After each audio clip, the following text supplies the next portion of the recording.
في علاقات كتير بنبقى بتأذينا وبتكسرك وانتي مش واخدة بالك، وبتبقي مكملة تحت مسمى اني امرأة قوية. وللأسف مش كل علاقة بتأذينا بتبقى جاية من ناس وحشة، ولكن ممكن يبقوا ناس احنا كنا فاكرينهم لينا هم دايرة الأمان. والناس دي ممكن تكون من الناس اللي كانوا مقربين ليا جدا، ممكن تكون من صديقتي في الشغل، او زميلتي او جارتي، او مديري في الشغل، او قريبتي او اختي او اخويا، اي حد من علاقاتنا. وهنا احنا دايما في الفيديو مش بنقصد بس علاقات الرجل والامرأة، الناس اللي دايما بتأذينا.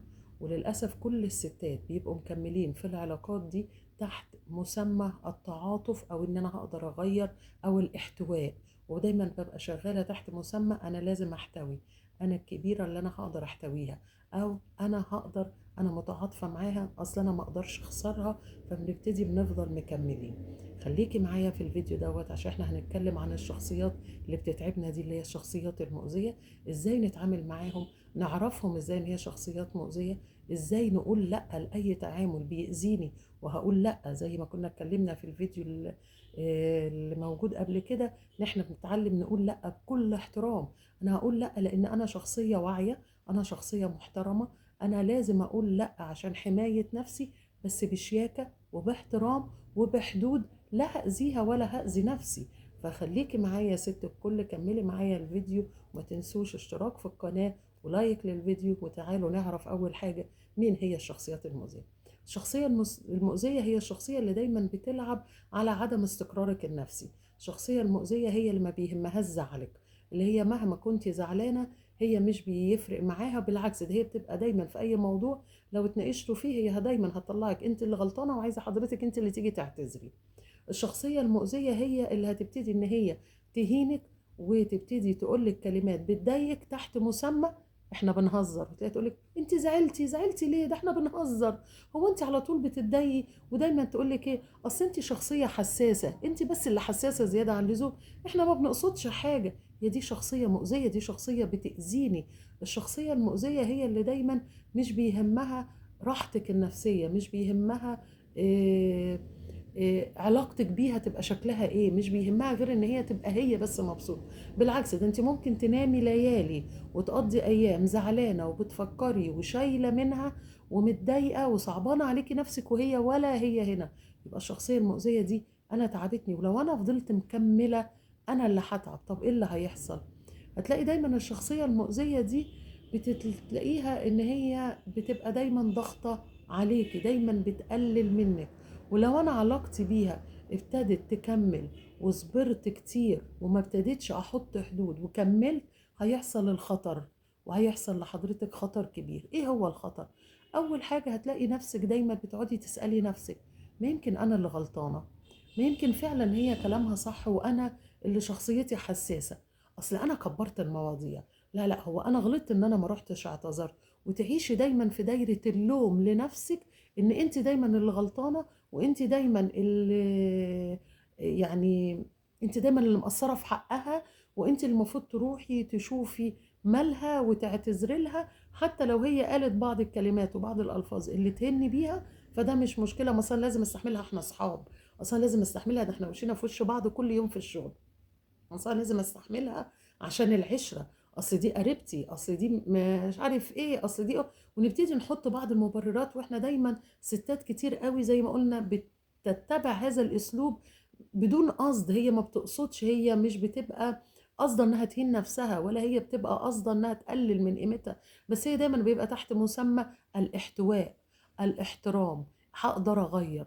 هتلاقي نفسك مع الوقت بعض الشخصيات دي، ولو انا ما فقتش لنفسي وحطيت وعي كده وابتديت اركز مع نفسي، هتلاقي نفسك ان انت دايما الشخصيات دي بتوصلك لمرحلة ان هي كل ما تيجي تعديها تبتدي توعدك انها هتغير، وبتوصلك لمرحلة انك تصدقي الوعد.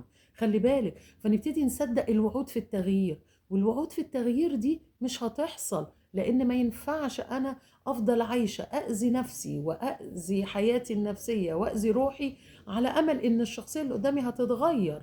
ما مش هينفع، مش معنى ان هي عبال ما تتغير اكون انا نفسيتي اتدمرت. هتيجي طب هيحصل ايه بقى لو انا ما حطيتش حدود من الاول وما وقفتش؟ هيحصل الخطر الفظيع. ايه هو؟ حضرتك هتلاقي صوتك جوه نفسك ابتدى يهدى، انت مش قادره تتكلمي مع نفسك حتى. هتلاقي ثقتك بنفسك بتقل. هتلاقي نفسك دايما بتفكري هو اللي انا بعمله دوت صح ولا غلط. هتلاقي نفسك دايما بتفكري 100,000 مرة في اي كلمة بتقوليها وانت بتحكي معاها، عشان انت خايفة تغلطي معاها. مش بتتكلمي معاها وانت بأريحية، مش بتتكلمي معاها وانت العلاقة بينكم فيها شيء من الانبساط، لا، انت دايما بتتكلمي وانت تحت ضغط، انت خايفة من اي تصرف. ثقتك بنفسك دايما هتقل، تلاقي نفسك دايما عايشة في دايرة الزعل. طب ودوت هيعمل لي ايه؟ ده يعمل لحضرتك كوارث. انت كده مش هتبقي انسانة واثقة من نفسك خالص، هتبقي كل ما بتشوفي الشخصية دي انت بتتأذي وانت تعبانة. طب ايه اللي نعمله؟ اول حاجة لازم حضرتك تقتنعي ان انا لما اشوف او اتعامل او اصادف شخصية زي كده، لازم ابقى عارفة ان الشخصية المؤذية دي بتأذيني، وابقى مقتنعة 1,000,000% ان الاذى النفسي زي الاذى الجسدي، بل يمكن اصعب. الاذى النفسي هو شيء متعب. لازم ابتدي احط حدود وابقى مقتنعه من جوايا ان هي بتاذيني نفسيا. ما لو حضرتك مش مقتنعه بده، انت هتفضلي مكمله انك مقضيها اعتذارات، مقضيها تبريرات، هتفضلي مكمله ان انت ثقتك بنفسك بتقل لغايه ما تيجي في وقت تلاقي نفسك مش عارفه تقولي اي راي في اي حاجه، بالذات قدام الشخصيه دي مش قادره تتكلمي. طب ليه؟ انا ما اقتنعتش من جوايا ان الاذى النفسي ده شيء صعب والمفروض ان انا ما اكملش فيه، يبقى انا خلاص انا كده سلمت نفسي للشخصيه دي. يبقى اول حاجه مهمه قوي ان حضرتك تعرفي ان الاذى النفسي ده شيء صعب زي الاذى الجسدي، ومتعب وبيرهقك فعلا نفسيا كتير.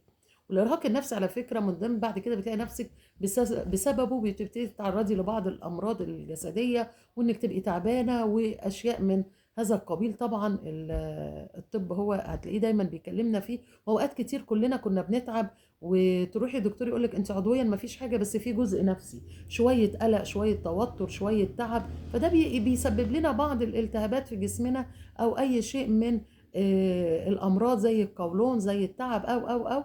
يبقى انا لو انا فضلت سامحه بالاذى النفسي، خلي بالك ما انت معاه على المدى البعيد هتبتدي يحصل لك اذى جسدي. دي اول حاجه.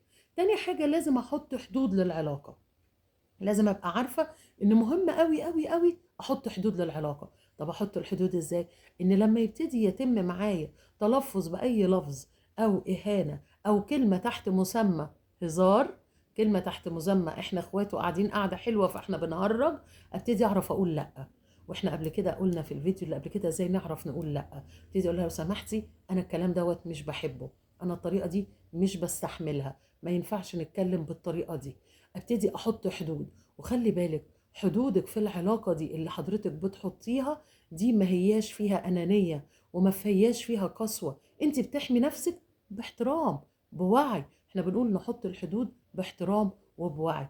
طب اعمل ايه تاني؟ ابتدي كل ما الشخصية دي تبتدي تحاول تهز من شخصيتي ومن ثقتي بنفسي، لازم اكون انا عارفة ان انا واثقة في نفسي، ابقى عارفة قيمة نفسي، يبقى عندي جزء من الوعي الذاتي، انا مين وشخصيتي ايه. ومش انا مين معناها تكبر، عشان في ناس كتير بيختلط عليها الامر. احنا ما نقصدش بانا مين يعني احنا نبقى شخصيه متكبره، لا، بس انا عارفه انا ايه اللي عندي كويس، وان ما ينفعش حد يقلل مني، وانا شخصيه تستحق الاحترام. وزي ما انا هحترم الاخرين انا لازم اقابل بالاحترام.